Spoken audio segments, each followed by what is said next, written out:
untuk warga binaan kami. Itu dia ketika bekerja di sini, gitu, dia akan dapatkan premi hasil dari jualan kita, gitu ya.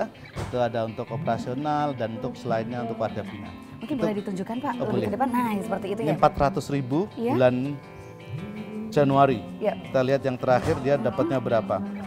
Semakin lama semakin meningkat. Ini 550. Dia total 1.300.000. Kadang kan untuk belanja, untuk apa jajan lah mereka, untuk beli rokok dan ini saya wajibkan separuh harus disisihkan.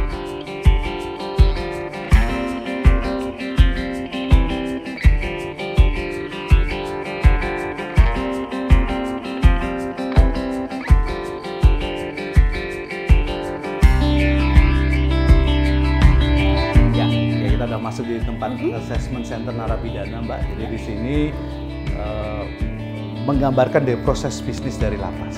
Jadi ketika narapidana baru masuk, kita akan diterima di sini untuk melakukan proses assessment penempatan. Jadi masuk dalam kategori apa? Maksimum, medium, atau minimum. Oke, ada 3 kategori ada itu 3 ya, Pak, kategori ya? Gitu ya. Terus cocoknya kita berikan pembinaan apa? Selanjutnya dari segi resikonya seperti apa? Itulah awal untuk di sini. Aduh, setelah itu proses mengikuti mapenaling dulu. Ini juga Pak, tadi informasi yang menarik kan ternyata akhirnya disesuaikan dengan kebutuhan berarti ya Pak ya, bagaimana warga binaan misalkan dari kategorinya terlihat harus seperti apa kan dan binaan seperti apa yang paling tepat. Tapi dia tadi dengar sedikit bisik-bisik tetangga nih Pak, katanya ini yang pertama di Indonesia. Jadi di tahun 2022 ya, ini yang pertama terkait assessment center narapidana ini, kemudian Pak Menteri Hukum dan HAM yang meresmikan pada waktu itu assessment center narapidana Lapas Kelas 2 Yogyakarta. Dan ini sudah pakai digitalisasi dan jadi semuanya lebih mudah sebetulnya ya Pak ya. Harusnya lebih terkoordinasinya lebih aman juga ya Pak. Karena untuk memberikan hak warga binaan, salah satunya memberikan hak remisi maupun integrasi itu sudah menggunakan SPPN, Mbak. Sistem Penilaian Pembinaan Narapidana. Itu kita warga binaan sudah ada kartunya. Jadi kartu ketika mengikuti kegiatan dia akan stem ke alat yang sudah kami buat, gitu ya. Stem, itu langsung tercentang dan terekap di sini semua. Data-data semuanya sudah terekap. Jadi ketika warga binaan itu mengikuti dengan rajin sesuai dengan nilai yang harus memenuhi sama orang kayak kuliah, Mbak. Iya betul, Mbak. Orang kuliah itu kalau orang kuliah dia kehadirannya nggak nyampe berapa, 75% atau berapa, kan nilainya jelek kan? Sama di sini. Ketika kan dia tidak mengikuti pembinaan itu dengan baik dengan kategori penilaian yang sudah ada, itu dia tidak akan dapatkan usulan remisi dan hak yang lainnya. Ini sudah ada, jadi langsung terekap centang. Jadi tidak bisa manipulasi, Mbak. Jadi tidak manual dicentang satu-satu gitu. Ini harus setiap hari. Betul. Jadi tugas wali, ada wali kemasyarakatan atau petugas kami juga itu yang memantau terkait progres dari ikut serta dalam melaksanakan pembinaan. Kalau mulai menurun, nah itu baru tugas wali untuk kita panggil. Jadi ditanya ya walinya nih kenapa gitu. Ini kalau perharinya Pak, kalau wali yang bertugas berapa wali Pak yang bertugas di setiap hari? Wali kami ada 15 ya, kalau mereka ada 15 itu kalau yang di sini bergantian gitu ya, karena ini kan sudah berbasis IT ya, mereka dari HP sudah bisa. Gitu. Bisa dipantau dari ya Pak. HP petugas itu yang wali itu sudah bisa melihat kondisi anak saya kan gitu. Jadi satu wali itu pegang berapa warga binaan gitu. Melihat anaknya, bagus, ini kalau memang sudah mulai menurun, nah itu baru nanti kita panggil oleh wali. Baru ditindaklanjuti lebih dalam ya, lebih humanisnya lagi gimana ya Pak hubungannya. Tapi ini kesan yang dia lihat dari sistem ini betul-betul mengingat masa saat kuliah Sobat Harjo ya. Jadi karena memang situasinya terlihat banget kayak berapa SKS yang kita capai seperti itu, dan juga mungkin jadi ada bukti ya Pak, nggak cuma sekedar menurut si A, B, C gitu ya Pak, tapi sudah ada data yang terekap seperti itu Sobat Harjo. Mas Oleh, ini ada kata-kata kalau dulu dia suka takut nih Pak kalau masuk ke klinik, tapi kok kayaknya ini ya menyejukkan ya situasi di sini ya Pak. Ini apa nih Pak fasilitas yang ada di dalam ini Pak berarti? Jadi ini salah satu layanan yang wajib kita berikan kepada warga binaan masyarakatan, yaitu layanan kesehatan. Sehingga kami ada klinik Pratama Lapas Jogja. Jadi alhamdulillah juga klinik Pratama kami itu sudah terakreditasi paripurna. Selamat sekali lagi untuk klinik pertama dari Lapas Wirogunan ya Pak, atau Yogyakarta ini. Oke, ini fasilitasnya bisa kita akses apa aja nih Pak berarti? Jadi nanti kita bisa lihat ke dalam sambil kita sampaikan dalam, tapi saya yakin Mbak tertarik dengan ruangan itu ya. Bapak tahu aja ya Bapak ya, dari tadi matanya udah melirik karena itu apakah resort atau apa. Tapi kok dari bacaan dari sini, ini spillannya adalah ruang infeksi. Karena emang kelihatannya kan cuaca lagi berganti terus ya Pak, kita sering batuk pilek. Apakah itu juga kita boleh ke sana dulu gitu Pak, kalau misalnya ada batuk pilek gitu untuk gejalanya? Jadi nanti alurnya ketika warga binaan masuk, untuk pendaftaran, baru kita pendaftaran di dalam, baru kita pilih mana yang kategori penyakit menular, mana yang tidak menular. Kalau yang menular nanti akan kita arahkan ke sini untuk menunggu dulu, karena dokter kami cuma satu. Jadi menangani yang non infeksius dulu, baru nanti pakai APD kita geser ke ruangan untuk infeksi. Ya, jadi ini Mbak ruang pertama ya. Ini ruang infeksi atau pemeriksaan bagi warga binaan yang sakit menular. Contoh batuk, pilek, itu kan menular. Sehingga ini ruangannya khusus untuk pemeriksaan. Ini bukan villa ya. Itu dia. Saya sudah salah fokus Pak di sana. Wah, kayaknya seru juga kalau di sini seperti ini ya ruang huniannya. Tapi hunian untuk yang tadi ya Pak, terkena virus atau infeksi tadi. Pemeriksaan. Oh, pemeriksaan dulu. Bukan untuk huniannya. Tapi untuk diperiksanya di sini. Saya buat seperti ini supaya kesannya untuk warga binaan bisa tenang, nyaman lah ya, untuk pemeriksaan. Sehingga melihatnya juga sehat. Biar nggak jadi diperiksa ya gitu. Kesannya jadi nggak takut gitu Pak. Kita lihat ke dalam fasilitasnya. Siap.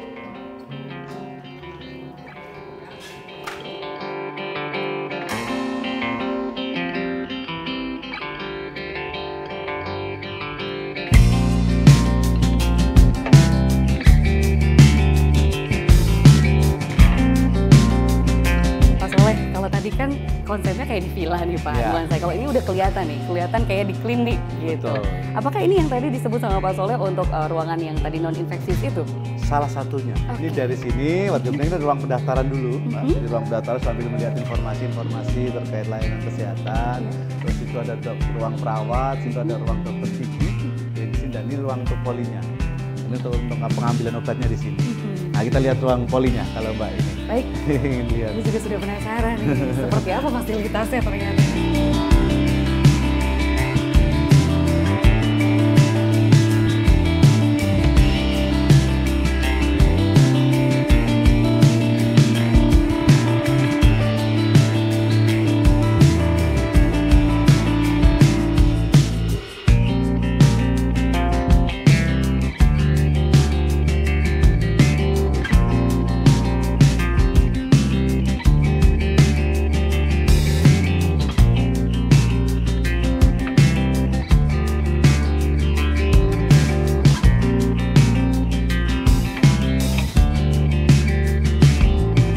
Mbak, ini di kegiatan kerja ya untuk pembinaan kemandirian. Kita ada pembuatan kotak kado, kita ada pembuatan bakpia, kita ada hal-hal yang lainnya, banyaklah kegiatan kemandirian di sini. Banyak sekali ya Pak ternyata ya. Ini yang bikin salah fokus paling awal adalah ini ya Pak. Karena biasanya kita di jam-jam segini kan perut udah keroncongan gitu. Ternyata sudah ada bakpia Mbah Wiro 378. Kenapa Mbah Wiro Pak? Saya menjelaskannya setelah Mbak Gia harus nyicipin dulu. Oh, dengan senang hati Pak kalau gitu Pak. Setelah nyicipin baru itu baru saya akan jelaskan. Karena kan terlihat di situ.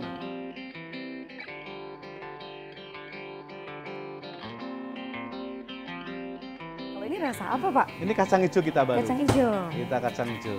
Ini baru coba keju sama bumbu hitam, tapi kita lihat nanti. Siap.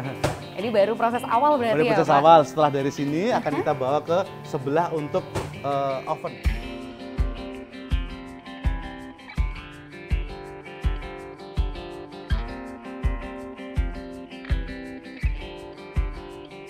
Izin ya Pak, mencoba ya Pak hasil karyanya di sini.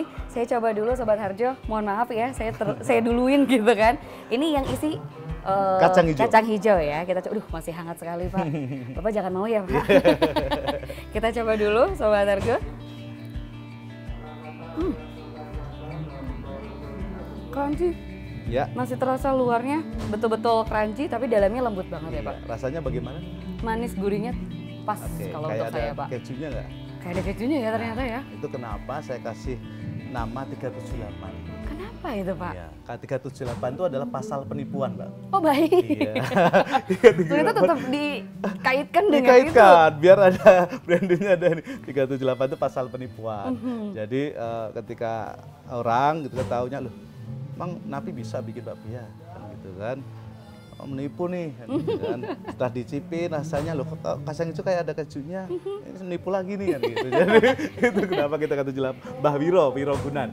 Oke. Kita di Mbah Wiro 378. Tapi Pak, kalau kayak penipuan yang seperti ini sih saya dengan senang hati ya Pak, karena ternyata enak banget dan juga cukup mengenyangkan nih. Karena memang sifatnya dari bakpia kan cukup padat ya Pak ya, bisa kita membantu untuk yang belum sarapan bisa juga sarapan. Mungkin ternyata itu ya yang uniknya kenapa dari bakpia Mbah Wiro 378. Bisa dicek Sobat Harjo, betul nggak pasal 378 itu tentang penipuan seperti itu. Dan ini sudah ada PIRT-nya dan ada Dinkesnya, sudah sertifikat halal, sudah ada mereknya. Wah sudah lengkap juga sudah ya lengkap. Pak untuk didistribusikan dan sebetulnya. Hasilnya ini ada premi untuk mereka Mbak. Premi untuk warga binaan pemasyarakatan. Itu ini salah satu contohnya Mbak. Baik, silakan. Ini salah satu contohnya. Ini untuk warga binaan kami. Itu dia ketika bekerja di sini, gitu, dia akan dapatkan premi hasil dari jualan kita, gitu ya. Itu ada untuk operasional dan untuk selainnya untuk warga binaan. Mungkin itu, boleh ditunjukkan Pak lebih boleh. ke depan. Nah seperti itu ini ya. 400.000 bulan Januari. Kita lihat yang terakhir dia dapatnya berapa. Semakin lama semakin meningkat. Ini 550. Dia total 1.300.000. Kadang kan untuk belanja, untuk apa jajan lah mereka, untuk beli rokok dan ini saya wajibkan separuh harus disisihkan. Oke, jadi nggak boleh diakses semua ya, iya, Pak? Karena separuh itu nanti biasanya kami akan membuat event itu sebelum Idul Fitri, itu THR dari narapidana untuk keluarga. Wah, asik juga ternyata ya. Ada pemberiannya juga jadi ya, Pak? narapidana itu suka apa? Yang kedua untuk naik kelas atau apa? Sekolah itu loh. Nah itu yang punya anak-anak, mereka membelanjakan dari hasil ini mereka itu perlengkapan sekolah. Kami undang keluarganya dengan anaknya, mereka memberikan perlengkapan sekolah dan uang saku buat anaknya dari hasil ini. Jadi tetap bisa dinafkahi ya Pak, walaupun misalkan ada jarak yang memisahkan saat itu. Tapi kuncinya adalah bahwa di sini adalah lapas yang isinya laki-laki semua. Seorang laki-laki itu harus punya rasa tanggung jawab. Baik itu dengan anak, dengan istri, dengan orang tua. Ini yang pengen saya tumbuhkan di sini. Jiwa itu yang harus tetap ada.